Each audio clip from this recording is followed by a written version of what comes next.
First I'm going to take you back a few months to when the Open Golf Tournament was on in Hoylake on the Wirral.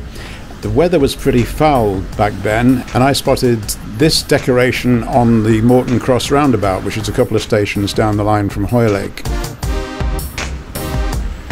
So here's where we are on the map at Morton. We're going to travel down on the train to Hoylake. We're not interested in the golf, but we're going to have a quick look at some scarecrows. No, the label should be on the other one. That was definitely a very mini feature about scarecrows. Maybe do some more another time, but we're down under. Well, we were this time last year anyway. We spent nearly a month in Australia, and I came back and actually broadcast the videos over the following 6 months. There was an awful lot going on while we were there. As you may imagine, it's the holiday of a lifetime, so you cram as much in as possible. I'm going to be preparing a half-hour program which looks back at our whole Australia visit and gives you some of the highlights, so watch out for that in the next few months. Last month I went out to Headbolt Lane Station in Kirby to see if it was nearly ready, and being down in Peterborough I missed the opening at the beginning of October. The other stations that are in planning: Woodchurch on the Wirral, which is very near to where I live, Baltic in the Baltic Quarter of Liverpool, which is going to be built 2024-2025 apparently, and Skelmersdale is no longer happening because the government said they weren't going to fund it, which is a shame. It occurred to me that I'm chasing new stations and new trains all the time lately, but what about the ones that are being taken out of service? If you travel to New Brighton by train, you get some fantastic views across the front and out to sea, but this is the Mersey Estuary here, and it's opening out into the Irish Sea. Eventually I discovered this bridge. You can see what the view from the train might be by looking under the bridge, and I did get my little piece of film of one of the old Merseyrail trains going past.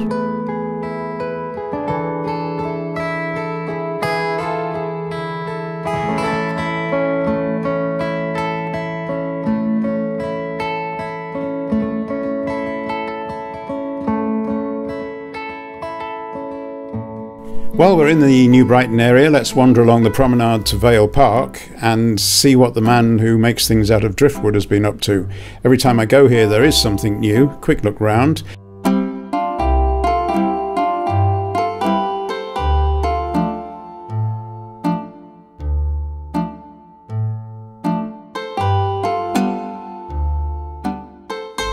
And in case you've never realised before, this park is right on the riverfront, so you get views across the river from here, and if you're walking along the prom you'll come across Vale Park, and you'll probably find me in the cafe having a little snack. If you keep walking along the promenade past Vale Park and towards the Birkenhead end, you'll pass Seacombe Ferry. This is the ferry across the Mersey, and on this day a man came walking backwards into the terminal with a camera. TV cameramen do that, you know, and he was followed by a load of people singing and chanting. Now this was at the time of a full moon, but what I didn't know until I googled it was the harvest moon, and the Asians do celebrate harvest moon. It's a festival to them, so I'm assuming this chant had something to do with that. But if anybody listening who understands Asian culture could correct me on that, I'd be most obliged, because it was an interesting experience.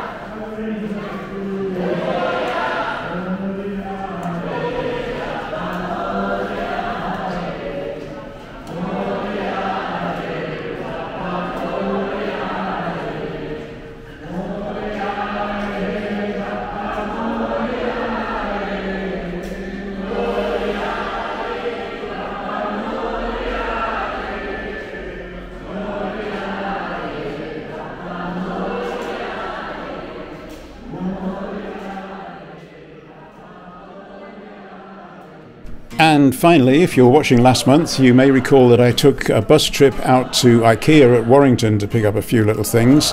And here's the whole journey, starting at Arrow Park Hospital, which is where we live. And the hospital has picket lines outside an awful lot these days. They get people to honk their horns as they go past. And the nurses in particular stay out there for long hours, sometimes from 7 AM to 7 PM. And all the horn blowing drives us mad because we live right opposite. So here's the buses. They all pull in here, no matter which way they go and which bus stop I might have said I get them from. Every bus going in any direction pulls into the hospital, which is very useful indeed. It takes 3 buses to get me a fairly scenic route from here to Warrington, and I need a bus to Heswall first. Now, there hasn't been one for a while, and suddenly 2 come along at once, so we head down to Heswall bus station. I spend a lot of time talking about trains and stations, I do know this. The bus enthusiasts are going to get a look in this time, because at Heswall bus station there's a pub right behind there called Johnny Pie. Now, Johnny Pie was a guy who ran a coach company from this site from 1919 to 1924. He then sold out to Crosville and went and started another one down the North Wales coast.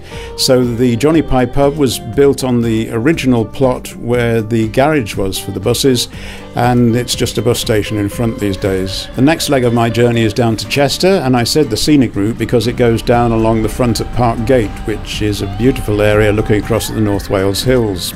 The bus company that runs this service is called Owl's Coaches. Chester bus station is a fairly large affair, and the destination board not only carries details of local buses and buses going further afield, but also of National Express coaches and of trains going out to the railway station, which is about a 10-minute walk away. While I was waiting for my Warrington bus, I saw another service in a livery you don't see these days.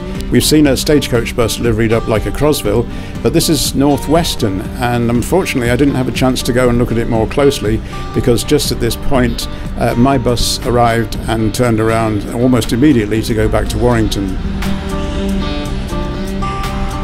From Warrington I need one more local bus service to take the little trip up to IKEA, and unfortunately the departures board in this bus station is so high up you'd have to be about 12 foot tall to read it, and the font is so small I don't know if you wouldn't need binoculars as well. The bus I need to get to IKEA is a number 17, but beware if you're doing this yourself, the 17 goes in 2 different directions and you have to get on the one that's going towards IKEA and not just come from there. On the way home I took a bus to Huyton and then switched to the train as it was getting a bit late, and listen to this station announcement. This is a platform alteration. The 1847 Northern service from this station to Wigan North Western, originally due to depart from platform 4, will now depart from platform 3. Now I'm on platform 3 waiting for my train, and the people waiting for the Wigan train are all over the other side of the rails on platform 4. This announcement came at the same time as the train actually arrived, which meant that only those who were very quick up and down over the footbridge could actually catch it. It didn't wait for the rest. A lot of people missed the train. And with that beautiful autumn sky in the background, that's my bits and pieces for October.